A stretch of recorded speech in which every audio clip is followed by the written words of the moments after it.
आगे जब वो इसको संभालते हैं तो 24 घंटे पांडा के साथ रहना पड़ता है। क्यों? ये इतना डम्ब है कि जब ये पेड़ पे चढ़ता है तो गिर जाता है, ऊंची जगह पे गिरता है। ये देखता नहीं कि यहां पे आगे जगह नहीं है या इसका किनारा थोड़ा तीखा है, मैं गिर जाऊंगा, और ये बार बार गिरता है।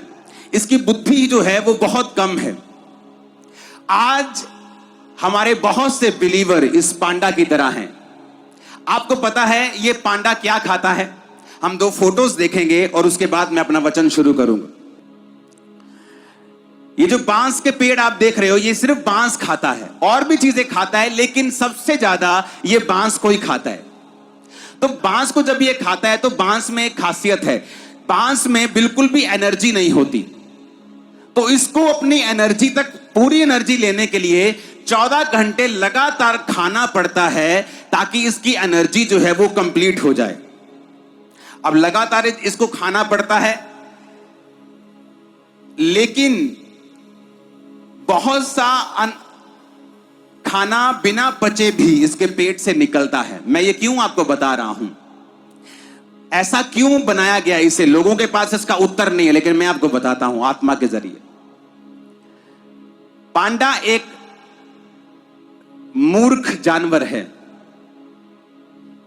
तो परमेश्वर इसको कम से कम समय देना चाहता है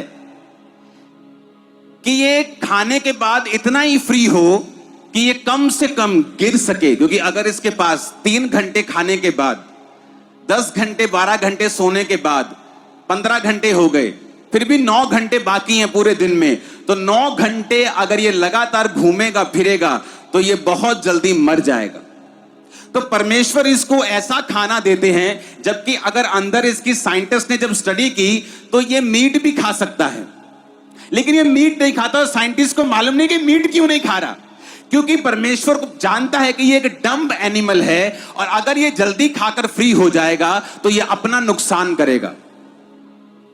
बहुत से पास्टर्स को मैंने देखा है, परमेश्वर उन्हें एक मूर्ख पांडा की तरह समझता है, और बहुत से बिलीवर्स को मैंने देखा है, और परमेश्वर जब आपको देखता है तो इस फोटो की तरह देखता है, ए पांडा लाइक बिलीवर। जब परमेश्वर आपको इस फोटो की तरह देखता है कि आप देखने में तो बड़े क्यूट हैं, बड़े सुंदर हैं, लेकिन आत्मिक रूप से आप एक मूर्ख विश्वासी हैं।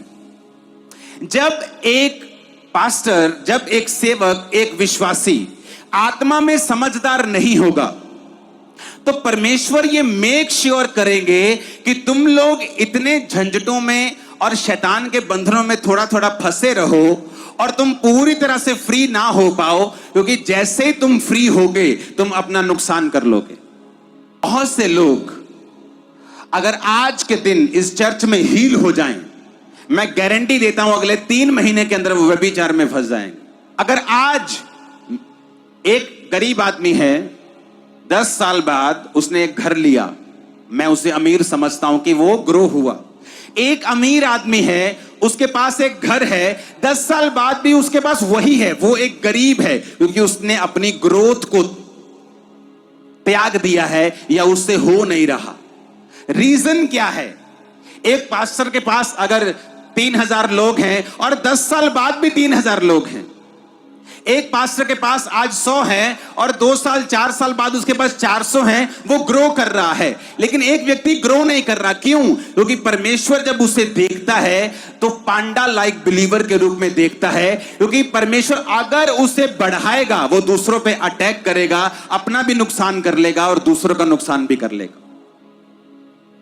मैंने बहुत से विश्वासी देखे हैं और बहुत से पास्टर्स देखे हैं, वो जैसे ही बढ़ते हैं थोड़ा सा अटैक्स करना शुरू कर देते दूसरों के ऊपर।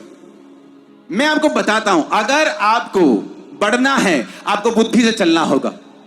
मैंने ऐसे पास्टर्स देखे हैं, जैसे ही थोड़ा सा बढ़ते हैं दूसरे पास्टर्स पे अटैक करना शुरू करते हैं। ये नहीं कि शिक्षा दे रहे हैं, शिक्षा नहीं दे रहे, लेकिन पर्सनल जेलसी है और अटैक कर रहे हैं, और परमेश्वर देखता है कि नहीं, तू पांडा लाइक बिलीवर, पांडा लाइक पास्टर है, मैं तुझे ज्यादा नहीं बढ़ा सकता हूं, मैं तुझे इसी लेवल पर रख सकता हूं क्योंकि अभी तेरी कैपेसिटी नहीं है कि मैं तुझे नेक्स्ट लेवल पे ले जाऊं। तो परमेश्वर उसे खाने के लिए बांस देगा ताकि 14 घंटे तू बांस खाता रहे, खाता रहे, खाता रहे। क्योंकि अगर तू मीट खाकर अपना पेट भर लेगा तो बाकी टाइम तू दूसरों को और अपने आप को नाश करने के लिए इस्तेमाल करेगा। तो मैं तुझे बांस देता रहूंगा कि तू उसे खाता रहे, बिजी रहे, ताकि तू भूल जाए तुझे दूसरों को और अपने आप को तंग करना है। क्योंकि उसकी कैपेसिटी नहीं है, बुद्धि नहीं है, विजडम नहीं है। विजडम नहीं है तो परमेश्वर तुम्हें नहीं बढ़ा सकता, तुम्हें आगे नहीं लेके जा सकता। मुझे परवाह नहीं दुनिया में क्या हो रहा है, दूसरे लोगों के पास क्या हो रहा है, मुझे कोई टेंशन नहीं। मैं अपना देख रहा हूं, मुझे बढ़ना है। मेरे लाइफ में कौन सी कमी है, मुझे कौन सी चीज पे काम करना है, मुझे कौन से हिस्से पे काम करना है, आत्मिक क्षेत्र में मुझे कौन सी चीजों में आगे जाना है। कई बार मैं अपनी लाइफ में शारीरिक क्षेत्रों को छोड़ देता हूं कि ये शारीरिक चीज, ये शारीरिक छोड़ देता हूं। आत्मिक क्षेत्रों में, शारीरिक भी वो जो सेवकाई से संबंधित है, लेकिन मैं आत्मिक क्षेत्र में काम करता रहता हूं। कितनी देर तक? क्योंकि मैं अंदर से फाइट कर रहा हूं कि मुझे ये करना है, ये करना है, इस चीज को कब्जा करना है। जब मैं उस चीज पे कब्जा कर लेता हूं फिर मैं बाहर निकलता हूं, चाहे मुझे 1 साल लगे, 6 महीने लगे, महीना लगे, हफ्ता लगे। उसके बाद बाहर आता हूं तो मुझे मालूम होता है मैं ग्रेस लेके आया हूं। अब परमेश्वर मुझे रोकेगा नहीं। अब जिस चीज पे मैं हाथ डालूंगा वो होता जाएगा, क्योंकि अब मुझे बांस खाने की जरूरत नहीं। मैं मीट खाकर बाकी हफ्ते, बाकी घंटे काम कर सकता हूं। कितने मेरी बात को समझ रहे हैं? ये बड़ा ध्यान से समझने वाली बात है। अगर आप एक ऐसे पास्टर हैं जो चुगलियां करते हैं, आप एक ऐसे पास्टर हैं जो दूसरे पास्टर्स की सेवकाई में क्या हो रहा है आपको ज्यादा इसका ज्यादा आपको लालसा है, ज्यादा आपको चुगली वाला वो एक अंदर से कीड़ा है, तो परमेश्वर ये मेक श्योर करेगा कि आप उस छोटी सी सेवकाई और छोटे से दायरे में ही रहें और उसी बांस को खाते रहें। क्योंकि परमेश्वर नहीं चाहता कि आप 2-3 घंटे में मांस खाएं और बाकी दिन आप बिना बुद्धि के घूमें और दूसरों को भी नाश करें और अपना भी नाश करें। और जैसे ही आप में बुद्धि बढ़ती है, परमेश्वर कहता ओह, इसमें बुद्धि बढ़ गई है। अब मैं नहीं चाहता कि मेरा एक टैलेंट वेस्ट हो।